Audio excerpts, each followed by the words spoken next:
नमस्कार दोस्तों, स्वागत है आप सभी का आज के नए सेशन में। दोस्तों, कल हमारी क्लास जो हुई थी वो उच्चारण स्थान वाली हमारी क्लास थी और वो YouTube पर नहीं डल पाई थी, तो इसीलिए हमने हमारे एप्लीकेशन पे उसे अपलोड कर दिया है, जहां उसे हमने सभी के लिए ओपन कर दिया है ताकि सभी अभ्यर्थी जो हमारे YouTube से जुड़े हुए हैं, टेलीग्राम से जुड़े हुए हैं, वो वहां जा कर के देख सकें। और उस क्लास का जो क्लास नोट्स हैं वो भी वहाँ हमने ओपन कर दिया है। जितने अभ्यर्थी अगर कोर्स खरीदना चाहें, संस्कृत पढ़ना चाहें, बैक टू बैक आप क्लासेस देख रहे हैं, एप्लीकेशन पे ये classes serial wise, topic wise अपने फोल्डर में ये बनी हुई है। संस्कृत का कोर्स है, आप परचेज कर सकते हैं, अन्यथा आप बिना किसी फीस के यूट्यूब पर आराम से पढ़ते रहिए। चलिए आज की क्लास हम शुरू करने जा रहे हैं, जिसमें आज का टॉपिक हमने रखा है यत्न। यत्न अर्थात आभ्यंतर यत्न, आंतरिक यत्न, बाह्य यत्न, ये टॉपिक हमने आज के इसमें रखा है। तो यत्न को ही हम आंतरिक यत्न कहते हैं। एक प्रयास कर रहे होते हैं तो अंदर से पहली कोशिश आप अपने अंदर से करते हैं, इसीलिए इन्हें यत्न कहा गया है। तो यत्न को ही अभ्यंतर यत्न कहा गया है या आंतरिक प्रयास कहा गया है, जो आप प्रयास अंदर से करते हैं, पहला प्रयास आप अपने अंदर से करते हैं। ये बात हो गई। अब सबसे पहले ही प्रश्न ये बनता है यत्नों का कि इसके कितने प्रकार हैं। तो आपको इसके प्रकार बताने हैं कि यत्न के दो प्रकार होते हैं। कौन कौन सा प्रकार है? पहला प्रकार है आभ्यंतर यत्न। आभ्यंतर यत्न कितने प्रकार का होता है? आभ्यंतर यत्न 5 प्रकार का होता है। स्पृष्ट, ईषद स्पृष्ट, ईषद विवृत, विवृत और संवृत। इस तरह से 5 प्रकार इसके बताए गए हैं। बाह्य यत्न के 11 प्रकार बताए गए हैं, जिसमें उदात्त, अनुदात्त, स्वरित, अल्प प्राण, महाप्राण, ठीक है, विवार, श्वास, अघोष, घोष, संवार, नाद। तो 6, 2 8 और 3 11। और यहाँ कौन से हैं? विवृत, संवृत, ठीक है, विवृत, संवृत। तो ये 5 बताए गए हैं। विवृत, संवृत, ईषद विवृत, स्पृष्टम, ईषद स्पृष्ट, ठीक है, याद हो जाएगा। ईषद स्पृष्ट, स्पृष्ट, ईषद विवृत, विवृत और संवृत। तो इसे यहाँ से बिल्कुल मिटा देते हैं। आपको केवल यहाँ पर यही ध्यान रखना है, केवल ये मैंने नाम इसलिए बताए हैं ताकि याद हो जाए आपको। कई अभ्यर्थियों को नाम ही याद नहीं है। अगर 11 कौन से हैं, 5 कौन से हैं, तो सबसे पहले इनका नाम हमें रटना है। रट लिया है, उसके बाद हम देखते हैं कि कितनी कितनी इनकी संख्या है। तो आंतरिक प्रयास को ही यत्न कहते हैं, क्योंकि आप सबसे पहला प्रयास अपने अंदर से निकालते हैं। सबसे पहला प्रयास करते हैं आप वर्ण को बोलने के लिए कोशिश करते हैं, बाद में वह अपने कंठ तालु मूर्धा दंत ओष्ठ दंतोष्ठ कंठोष्ठ वकार से दंतोष्ठ एदेत कंठ तालु ओदत कंठोष्ठ नासिका, इनसे बाहर बाद में निकलता है।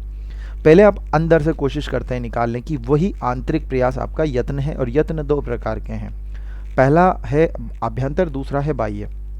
और इसके लिए एक सीधी सीधी लाइन दी गई है, प्रकृष्टो यत्नः प्रयत्नः। जो विशेष रूप से आप यत्न कर रहे हैं, विशेष रूप से अंदर से, उन्हें ही यत्न कहा गया है। अब एक इसमें ये लाइन आप ध्यान रखनी है आपको, ये मैं थोड़ा सा ये हटा देता हूँ अपने आप को इसमें से, कि आभ्यंतर यत्न को ही प्रयत्न भी कहा जाता है। याद रखना है, आभ्यंतर यत्न को ही प्रयत्न कहा जाता है, क्योंकि ये बहुत महत्वपूर्ण है। आप पहला प्रयास अपने अंदर से कर रहे हैं, क्योंकि उच्चारण में उच्चारण से पहले का प्रयास ज़्यादा महत्वपूर्ण है। क्योंकि उच्चारण में उच्चारण से पहले का प्रयास ज़्यादा महत्वपूर्ण है, इसीलिए इसे ही आभ्यंतर यत्न कहा जाता है। ठीक है, ये बात समझ में आ गई। इसके बाद हमें देखना है आभ्यंतर यत्न 5 कौन कौन से हैं। बहुत इजी ट्रिक्स है, ज़्यादा इसमें घबराने की ज़रूरत नहीं है, बिल्कुल भी समस्या नहीं है। एक एक करके मैं उसमें लिखता चला जाऊंगा, आपको देखते चले जाना है। स्पृष्ट, इसके लिए एक लाइन ध्यान रखो, जो 25 आपके स्पर्शी वर्ण हैं वही स्पृष्ट है। तो कहते हैं ना, कादयो मावसानाम स्पर्शः। तो स्पर्शी वर्ण जो होते हैं वो उदित वर्ण, जो आपके कु, चू, टू, तू, पु, इन्हें ही उदित भी कहते हैं, इन्हें ही वर्गीय भी कहते हैं और इन्हें ही वर्ग पंचक भी कहा जाता है और इनकी संख्या 25 है और यही 25 वर्ण क से म ये सभी वर्ण स्पृष्ट कहलाते हैं। बहुत सीधी लाइन है, ठीक है। अब मुझे एक बात बताओ, ये अभ्यंतर प्रयत्न कौन सी किताब से हम पढ़ रहे हैं? लघु सिद्धांत से पढ़ रहे हैं, पाणिनि जी से पढ़ रहे हैं, किससे पढ़ रहे हैं? तो ये जो हम पढ़ रहे हैं, ये हम पढ़ रहे हैं वरदराज की वरदराजकृत लघु सिद्धांत कौमुदी। लघु सिद्धांत कौमुदी के अनुसार हमें अभ्यंतर यत्न 5 पढ़ने हैं। लेकिन एक नोट आएगा आगे कि भट्टोजी दीक्षित की जो व्याकरण सिद्धांत कौमुदी है उसमें इस ईषद विवृत के जो ऊष्म व्यंजन हैं उनको हटा दिया गया है और इसके ऊष्म व्यंजनों को विवृत मान करके स्वरों के साथ में मेल करके 4 ही अभ्यंतर यत्न बताए गए हैं। बहुत इजी लाइन ध्यान रखनी है कि अगर वरदराज यानी लघु सिद्धांत कौमुदी के अनुसार पूछा जाए कि कितने यत्न होते हैं तो आपको बताने हैं 5। लेकिन अगर आपसे पूछा जाए कि भट्टोजी दीक्षित के अनुसार कितने यत्न हैं तो आपको बताने हैं 4। कौन सा यत्न उन्होंने नहीं बताया है? ईषद विवृत। तो ईषद विवृत के वर्णों को कहाँ रखा है? विवृत में। क्लियर है? वापस आ जाओ। तो वरदराजकृत जो हम पढ़ रहे हैं उसमें 25 वर्ण तो स्पृष्ट कहलाते हैं और जो अल्प प्राण हैं, जो कम ऊष्मा खाते हैं, वो आपके ईषत स्पृष्ट कहलाते हैं और उन्हें हम कहते हैं अंतस्थ। उन्हें हम अंतस्थ भी कहते हैं, उन्हें हम यण के नाम से भी जानते हैं, यण। और य, व, र और ल ये इनका सही क्रम है और इनकी संख्या है कुल 4। ठीक है, अगली लाइन पर आ जाओ। ईषद विवृत वे वर्ण हैं जो ऊष्म हैं और ऊष्म वर्णों को हम शल भी कहते हैं और वो कौन से हैं? श, क्ष, स, ह। ये 4 वर्ण हैं और ये चारों वर्ण कहलाते हैं ईषद विवृत। ठीक है, नेक्स्ट लाइन पर आ जाओ। विवृतम। विवृतम स्वर, जितने भी स्वर हैं आपके वो सभी विवृत कहलाते हैं। जितने भी 9 स्वर हैं उन स्वरों को हम अच के नाम से भी जानते हैं और इनकी संख्या है 9। अ, ई, उ, री, लृ, ए, ओ, आई, औ। यही सीक्वेंस माहेश्वर सूत्रों का है। माहेश्वर सूत्रों में संख्या जो दे रखी है, कुल संख्या है स्वरों की 9, लेकिन संवृत आ जाता है तो इसमें एक स्वर को लिया जाता है एकमात्र स्वर। एकमात्र स्वर अर्थात जब अ का प्रयोग होगा, लेकिन कब होगा ये इसमें कंडीशन है। उस कंडीशन को अगर ये पूरी करता है तभी अ संवृत होगा। अगर लौकिक दशा होनी चाहिए प्रयोग की, लौकिक दशा का प्रयोग लौकिक दशा में किसी भी वाक्य में अगर प्रयोग कर दिया तो फिर यह अ क्या हो जाएगा? संवृत हो जाएगा। अगर अलौकिक दशा हुई तो ही यह संवृत होगा, वरना प्रक्रिया, अगर प्रक्रिया दशा है तो या व्याकरणिक कोटि की दशा है तो इसे इस अ को विवृत ही माना जाता है, क्योंकि विवृत में भी अ है और संवृत में भी अ है। तो अ कब माना जाएगा? जब लौकिक दशा होगी, जब लौकिक प्रयोग होगा। जब प्रक्रिया होगी तो विवृत है। जब प्रोसेस है, प्रक्रिया है, व्याकरणिक कोटि है तो फिर वह क्या है? विवृत है वो। ठीक है, क्योंकि व्याकरण में बंधा हुआ है। और लौकिक प्रयोग हो जाए, सांसारिक प्रयोग हो जाए तो फिर वह संवृत हो जाता है। ये समझ में आ गई आपको? अब यहाँ ये बात हम इस तरह से देख सकते हैं कि जो भी स्वर हैं वो सभी होते विवृत हैं, केवल अवर्ण को हटा लो। अवर्ण, केवल अवर्ण ही संवृत होता है, बाकी और संवृत नहीं होते हैं, सभी विवृत होते हैं। इसमें सभी स्वर विवृत हैं। अब एक नोट आपको बहुत ज़रूरी इसमें ध्यान रखना है, ये स्क्रीनशॉट मैं आपको एप्लीकेशन पे डाल दूंगा।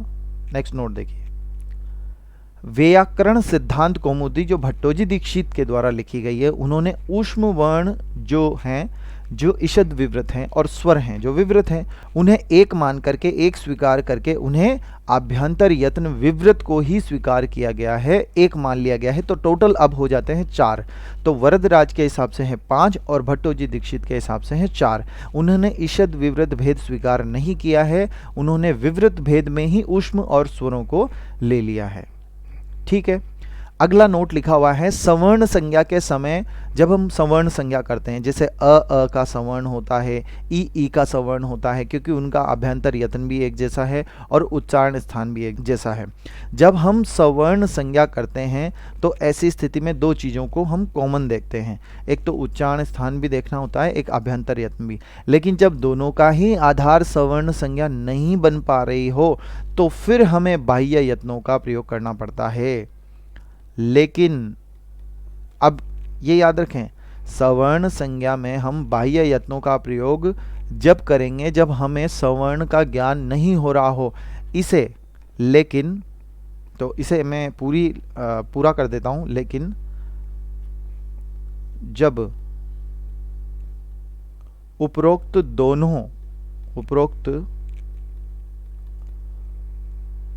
दोनों आधार पर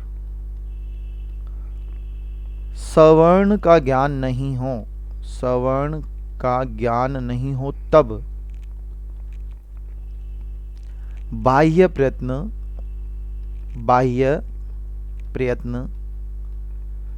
का प्रयोग करते हैं।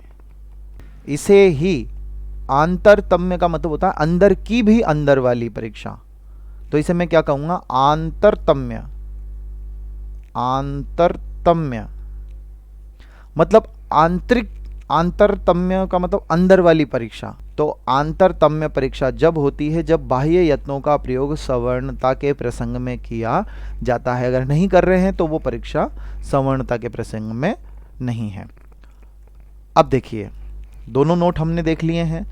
सवर्णता के प्रसंग में जब बाह्य यत्न का प्रयोग कर लेते हैं तब ही उसे आंतरतम्य अंदर की परीक्षा कहते हैं, अन्यथा वह प्रयोग करने के लिए जरूरत नहीं है, क्योंकि उच्चारण स्थान और आभ्यंतर प्रयत्न से सवर्ण का ज्ञान हो जाता है। क्लियर? दोनों नोट आपको ध्यान रखने हैं। अब हम चलते हैं बाह्य यत्नों की ओर। बाह्य यत्नों की संख्या है कितनी? 11। कोई भी कहे हमेशा ये 11 ही मानोगे। मेरे अनुसार भी 11 है, लघु सिद्धांत कौमुदी के अनुसार भी 11 है, सिद्धांत कौमुदी के अनुसार भी 11 है, भट्टोजी दीक्षित के अनुसार भी 11 है। कोई भी कहे आपको संख्या 11 ही बतानी है। किसी भी आधार पे किसी भी विद्वान के मत में भी 11 ही मानी गई है। बस आभ्यंतर यत्न में दो लोगों का भेद है, तो वो हमने देख लिया है। दो नोट जो हमने लिखे हैं वहाँ उनसे क्लियर हो जाता है। अब हम बात करते हैं बाह्य यत्न। बाह्य यत्न बहुत ही ईजी है, यानी कि आप इन्हें केवल मात्र एक चार्ट से आप इन्हें समझ सकते हैं। तो जब देखो इसमें लिखा हुआ है उदात्त अनुदात्त स्वरित, तो जितने भी स्वर हैं, मैं यहाँ लिख देता हूँ बड़े बड़े अक्षरों में, सभी स्वर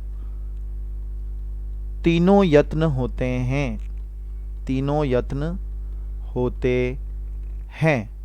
लेकिन ये कुछ ज़्यादा ही बड़ा कर दिया, ये हमारे पहुँच से ज़्यादा बड़ा हो गया।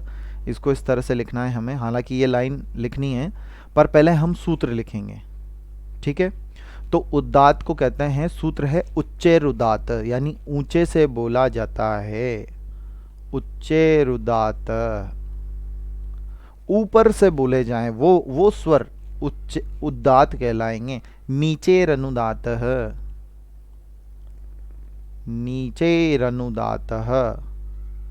यानी नीचे अनुदात्तः, जो नीचे से उच्चारित होते हैं वे अनुदात्त होते हैं, और उनके नीचे आड़ी लाइन खींची जाती है। कौन सी लाइन खींची जाती है? ऐसे उस स्वर पर, याद रखना है स्वर, उस स्वर के नीचे आड़ी लाइन खींची जाती है, और जो उदात्त है उसके कोई भी लाइन नहीं खींची जाती है। और स्वरित के लिए संस्कृत में कहा जाता है समाहारः स्वरितः।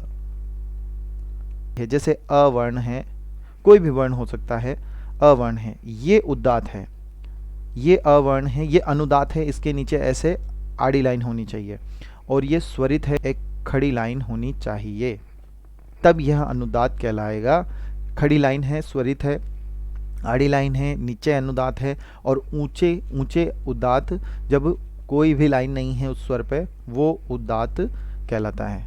तीनों चीज़ें क्लियर है हमारी, उदात अनुदात स्वरित। तो 11 में से 3 आपके यहाँ क्लियर हो जाते हैं। और यहाँ एक नोट आप लिख सकते हैं, सभी प्रकार के स्वर, सभी प्रकार के स्वर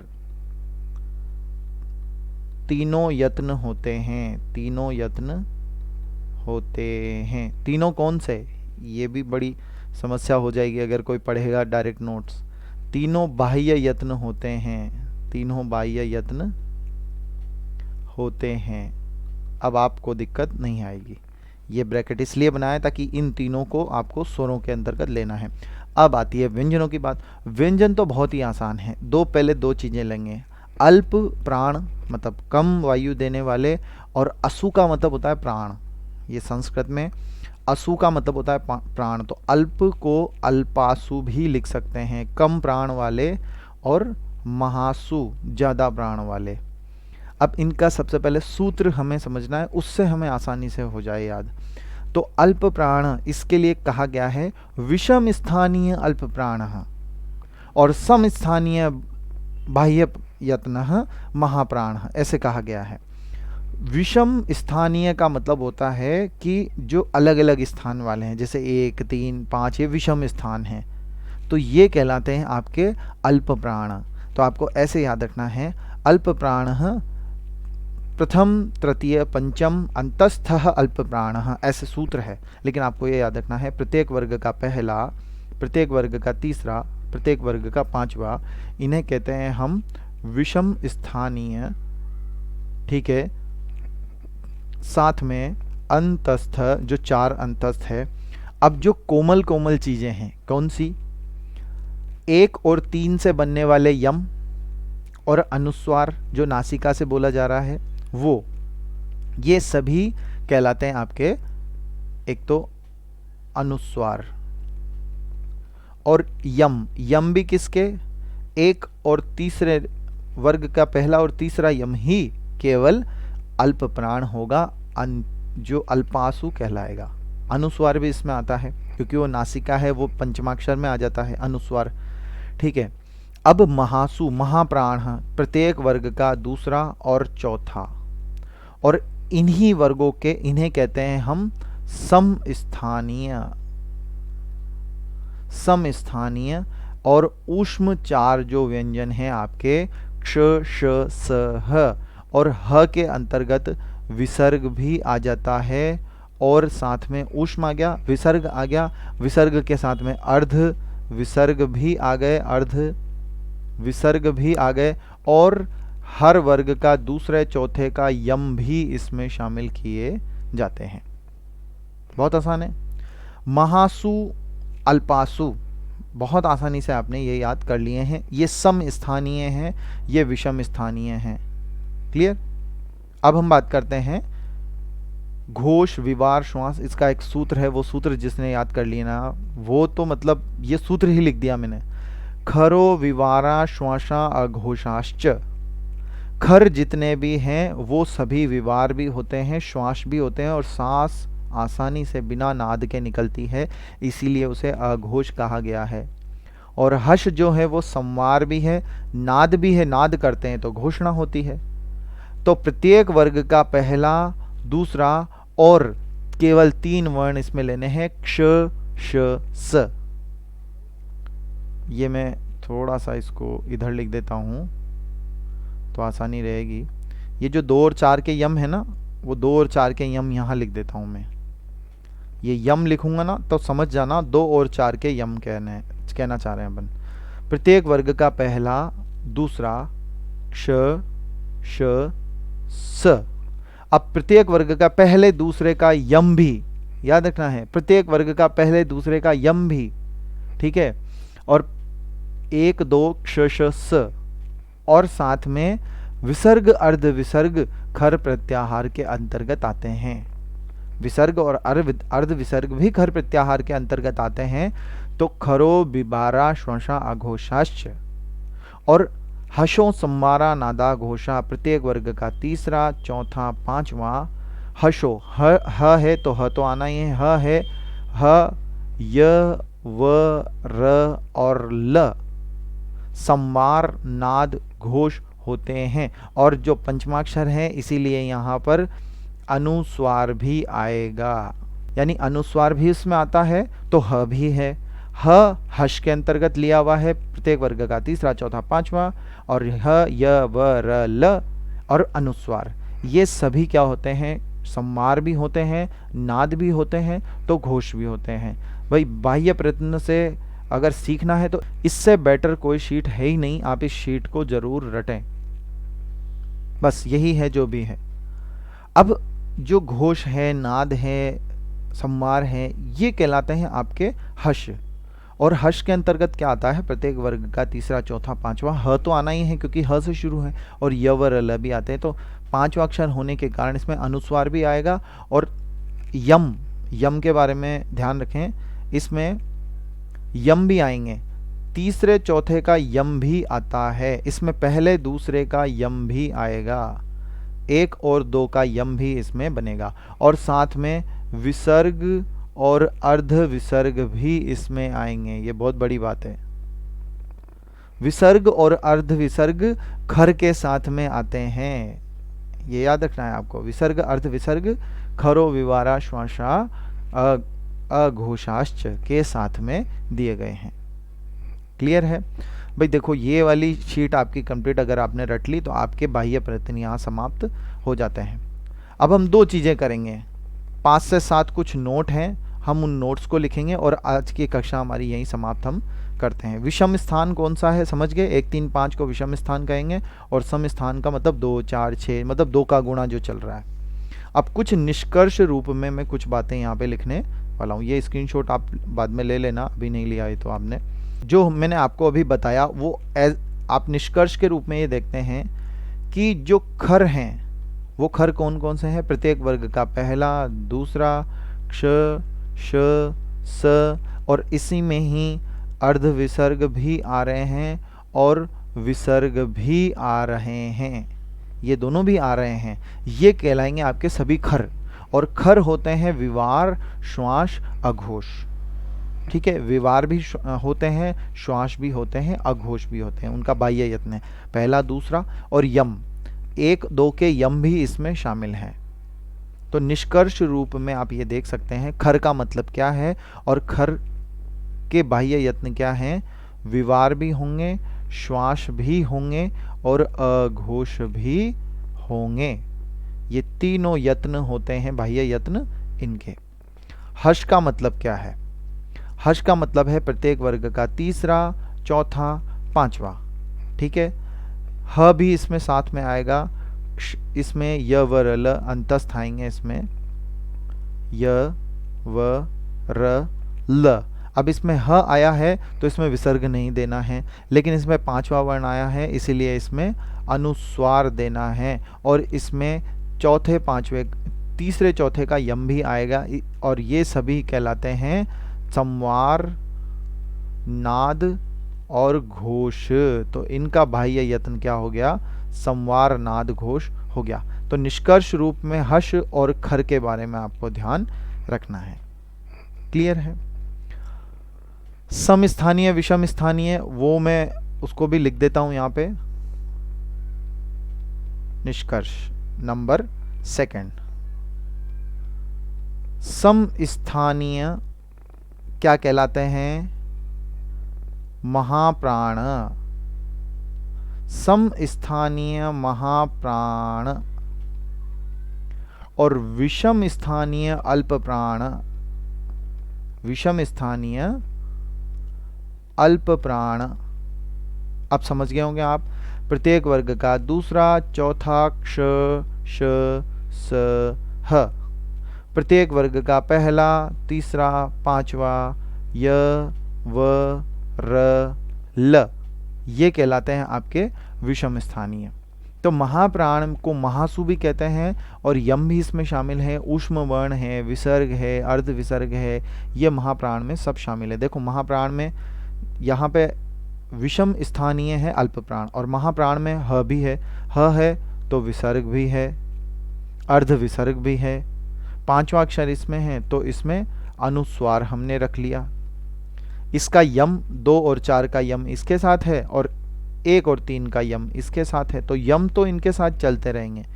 यम एक तरह से आपके लिए नासिका से ही उच्चारित होने वाले वर्ण मान करके आप उन्हें चलें। ठीक है। निष्कर्ष रूप में या नोट अगला लिखेंगे आप कि जितने भी स्वर होते हैं वे या तो उदात्त होंगे, अनुदात्त होंगे या स्वरित होंगे। हालांकि ये लिखने की जरूरत नहीं है। जैसे उच्चेर उदात्त ऊंचे से उच्चारित होते हैं, इस पे कोई चिन्ह नहीं लगाना है। नीचे अनुदात्त मतलब नीचे से उच्चारित होने वाले वर्ण नीचेर अनुदात्त कहलाते हैं। इसके लिए ये चार्ट फिर से आप देखें तो आपको सही रहेगा। मैंने अभी आपको बताया उदात्त, अनुदात्त, स्वरित, ये सभी स्वरों के लिए ये 3 ही बाह्य यत्न काम के हैं। बाकी के जो बाकी हैं अल्प प्राण, महाप्राण, ये स्वरों में काम नहीं आते हैं। ठीक है। तो उदात्त हो गया, अनुदात्त हो गया, स्वरित हो गया। किस वर्ण के कितने भेद है ये मैं आपको पुरानी क्लास में बता चुका हूँ। तो ये आपके अल्प प्राण, महाप्राण, खरो, विवारा, श्वासा, अघोषा, हशो, संवारा, नादाघोषा, ये सभी तो व्यंजनों के लिए हैं। और उदात्त, अनुदात्त, स्वरित ये तीनों ही केवल स्वरों के लिए हैं। इन तीनों के अलावा कोई भी स्वरों पर अधिकार नहीं करता बाह्य प्रयत्नों में। ठीक है। अब मैंने आपको लास्ट क्लास में ये भी बताया था कि कौन सा वर्ण कितने कितने प्रकार का होता है। अगर याद नहीं है तो इस नोट से आपको आसानी से समझ में आ जाएगा कि अ, ई, उ और री ये सभी 18 प्रकार के होते हैं। लृ, ए, आई, ओ, औ ये सभी 12 प्रकार के होते हैं। तो ये आज की क्लास में हमने ये चीज़ें देखी है कि बाह्य यत्न का टेबल कैसे याद रखना है, इसको कैसे याद रखना है, और आभ्यंतर वाली टेबल को कैसे याद रखना है, और किसने क्या कहा है। तो बहुत इजी टॉपिक है, बस हमें इसे पढ़ने में समय लगा है। आप लोग एक बार सभी यत्नों को एक चार्ट में लिख लीजिएगा या इनका स्क्रीनशॉट लीजिएगा और इन्हें रटिएगा। एज इट इज़ आपको याद रहेंगे और आपको दिक्कत नहीं आएगी इसमें। ठीक है। चलो तो दोस्तों आज की क्लास यहीं समाप्त करते हैं। अगली क्लास में हम सवर्ण, अभी बात की थी हमने, वो क्या है, संयोग, आपस में दो व्यंजन मिल जाते हैं तो संयोग करता है वो संधि। यानी अगला टॉपिक हमारा संधि होगा। लेकिन संधि पढ़ने से पहले कुछ बातें हैं, जैसे संज्ञा क्या है, संज्ञा क्या होती है, कोई भी वर्ण गायब कैसे हो जाता है, उसके बारे में हम बात करेंगे। 2 व्यंजन पास पास आते हैं तो उसको क्या कहते हैं, संधि होती है तो उसे क्या कहते हैं, कोई भी शब्द है, शब्द रूप कैसे बना, तो शब्द रूप और संधि का आपस में बहुत बड़ा मेल है। कोई शब्द गायब हुआ तो उसे क्या कहेंगे, इत संज्ञा हुई, हलंत्यम हुआ, तो ये सब कैसे हुआ, वो लोप कैसे हो गया, वो गायब कैसे हो गया, इस सब के बारे में हम अगली कक्षा में बात करेंगे। अगली कक्षा इससे ज़्यादा महत्वपूर्ण मैं मानता हूँ कि आपको ज़रूर ज्वाइन करनी है। ठीक है। मिलते हैं अगली वीडियो में। धन्यवाद।